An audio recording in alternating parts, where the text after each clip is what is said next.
মায়া জিনিসটা অনেকটাই খারাপ। না দেয় ভালো থাকতে, না দেয় ভুলে থাকতে। বাঁচার জন্য শুধু এক মুঠো বিশ্বাস চাই। অক্সিজেন তো সবাই নেয়। ভিতরের কান্নাটাকে চাপা দিয়ে হাসি মুখে থাকা মানুষটাও জানে দুঃখটা কেমন। আপন তো অনেকেই হয়ে যায়, তার অস্তিত্ব ও মূল্য বোঝে কতজন। অতীতকে জানতে চায় অনেকেই, কিন্তু সবটুকু নিয়ে অতীতকে জেনে ভালোবাসতে পারে কতজন।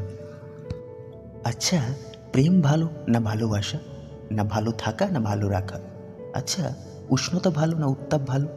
যে ঠোঁট চুমুতে পুড়তে চেয়েছিল তার ইন্ধন আজ নিকোটিন।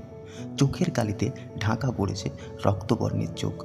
সস্তা নেশা যখন ভর করে ঠোঁটের কোণে, সত্যি বলছি, কল্পনা বড়ই ভালো লাগে।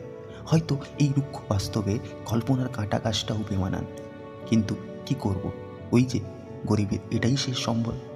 ঠোঁটের হাসি যখন কর্পূরের ন্যায় উবে যায় দুঃখের লেনটাপে, বাস্তব এসে টোকা মারে মনের ভাঙা দরজায়, ঘোর কাটে একটা সময়ের পর, তখন বাস্তব বড়ই জটিল লাগে।